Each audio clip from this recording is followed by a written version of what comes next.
Welcome back to another iDoctor UK video. In this video, I'm going to show you how to replace the screen on the iPhone SE 2020. Begin by pressing and holding the volume up button and power button to turn the device off. Then take a pentalobe screwdriver and remove the two bottom screws that secure the screen down.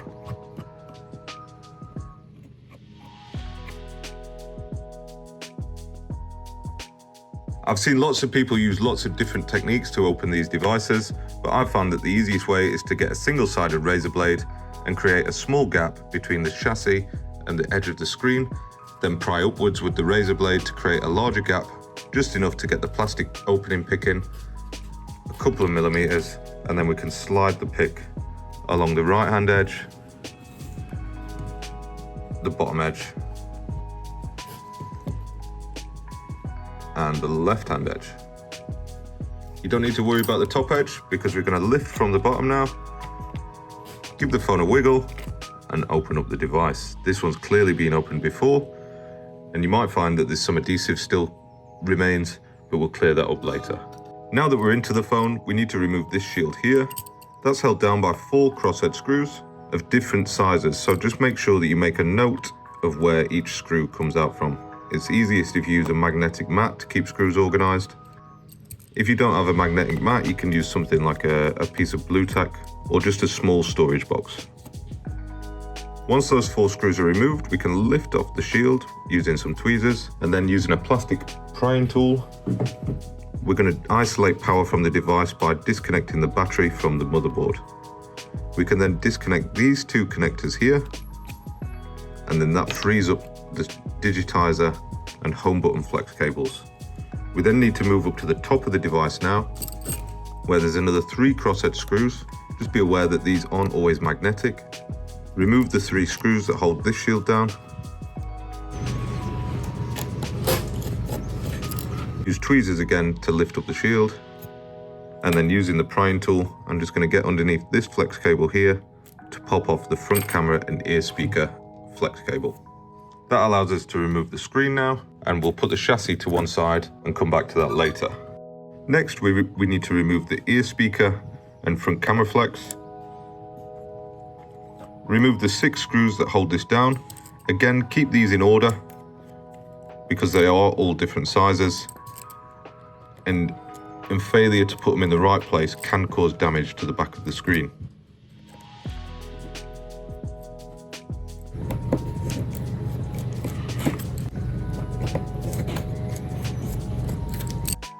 With those 6 screws removed, we can now lift up this shield and put that to one side. Now I'm going to take out the front camera first and hold that back. Remove the ear speaker just like that. And then I'm going to use a low temperature heat setting to soften the adhesive that holds down these sensors on the back of the screen. It's got a front microphone, ambient light sensor and proximity sensor on there. So we just need to get it warm so that we can lift it off easy enough. You can use a heat gun or hairdryer to achieve the same effect as this. The heat gun is just a little bit more controllable.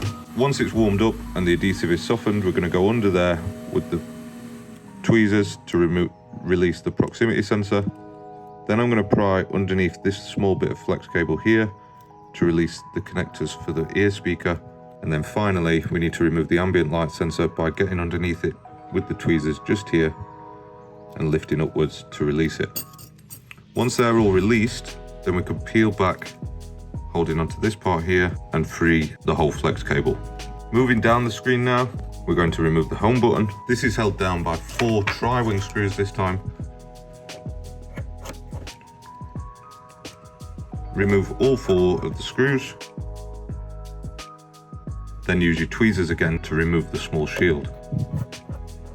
All 4 of these tri-wing screws are the same size, so don't worry about mixing those up, but keep them separate from the rest of the screws. The easiest way to remove these home buttons is to get your plastic prying tool again, or your spudger, and separate first the flex cable there from the screen connector. Push that back a little bit, and then again with a little bit of heat, we're just going to warm it up a little bit so that we can soften the adhesive.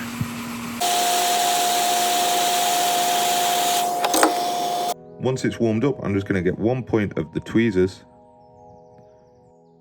and just get underneath that flex cable just here all the way through to the back of it and then lifting up to release the home button just like that. The next step is optional, but what we're going to do is copy the screen data from the old screen and paste it onto our new screen. Obviously, not everybody has one of these screen writing tools, and if you don't, it's not the end of the world. It will mean that the True Tone function is no longer available though. I'll be using this TX Pro screen.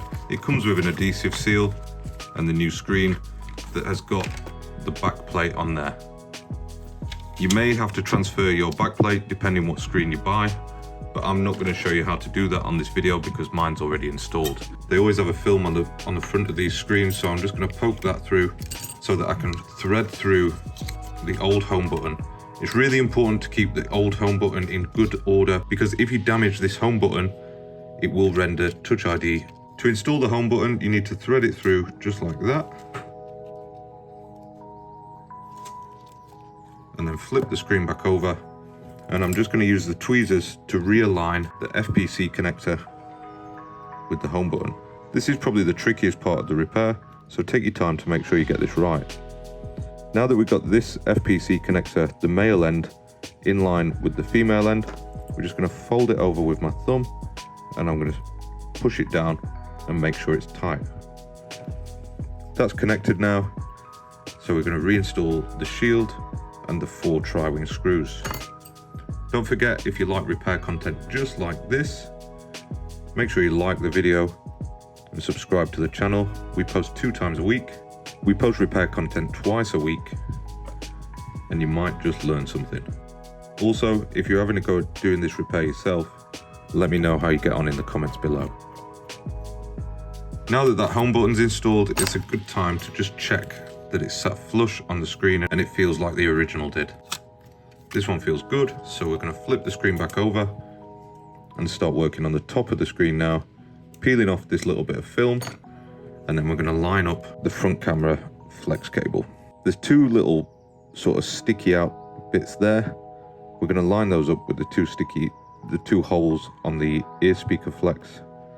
Once they're lined up, it usually means that the rest of the flex cable will line itself up. But if you have any trouble, you just want to flip this round and use some fine tweezers to realign the sensors into the small plastic brackets that they sit in. That's 1 in, just apply a little bit of pressure. And then for the second one, that one should line up nicely. It's a little bit awkward, but once you're in, if you find that it's springing back out, just keep your thumb in place, holding it down whilst you place on top of it the ear speaker. Make sure this ear speaker goes the right way. You can see where the pins are here. They need to line up with the pins on this flex. Pop that on there.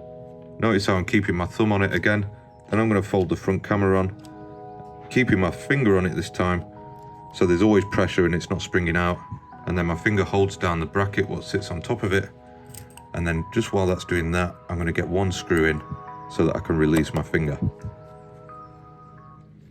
Now that that's secured down with 1 screw, we can get the other 5 screws secured down.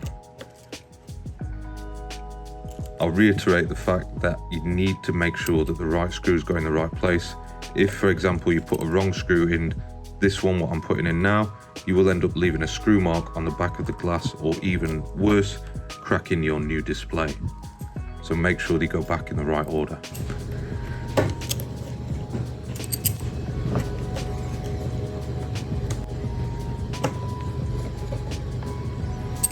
With those 6 screws now secured, we're going to go back to preparing the chassis. Whoever has been in this one last didn't replace the adhesive seal, which does make it a little bit easier for me to clean up.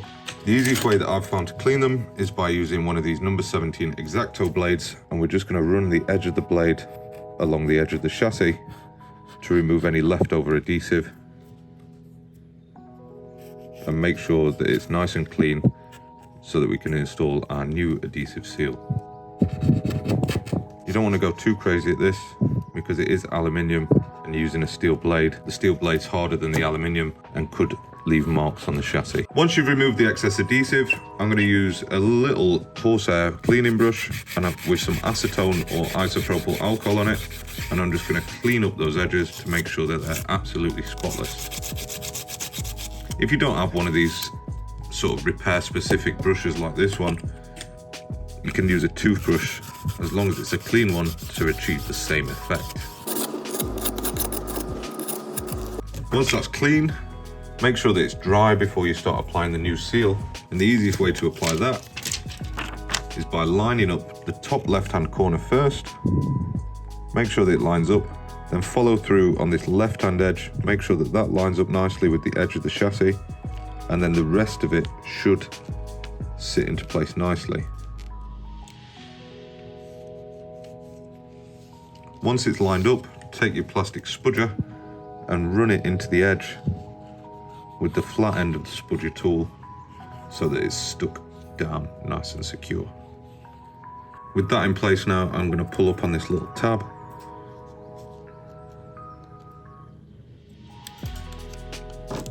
Leaving behind the adhesive seal, which you can see on the edges is the little black tape that sits on there. We can now begin putting this back together. Just make sure when you're reconnecting this that the battery is still isolated, and start off by reattaching the home button connector first, which is the smaller one of the two. Line that up, get that in place and put pressure on it to secure it.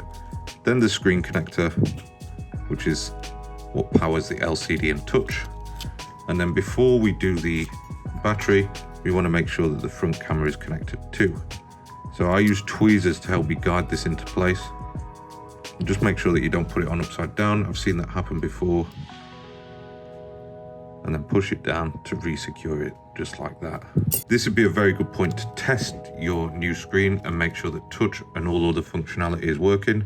But for the purpose of this video, I'll continue reassembling the phone. Use your tweezers to line up this shield here, and then re-secure it with the 3 crosshead screws that hold that down.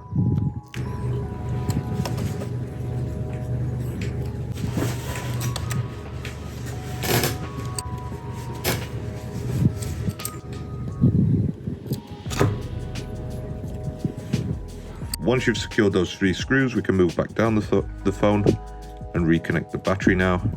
Make sure that that's stuck down good, because if it isn't, the phone won't boot properly and you'll probably get a boot loop problem. Reinstall the shield that goes on top of those. Again, make sure that you're putting the right screws in the right place. You can see this is one of the longer of the 4 screws. One long one goes here, and the other long one goes in this one here. It's really important at this point because you can do irreversible logic board damage if you end up putting a long screw in this one here. So just be very mindful of that. Small screw in this top one, and then the other small screw goes into this one here, and that's the phone re-secured, reconnected. Just a quick glance through the phone to make sure that there's no screws missing from this one, and then we're going to close up the screen. I always reattach the screen at the top, then apply pressure along the edges and the bottom of the screen to make sure it sits right. And then whilst it's turning on, I'm going to reinstall the 2 pentalobe screws back into the bottom of the device.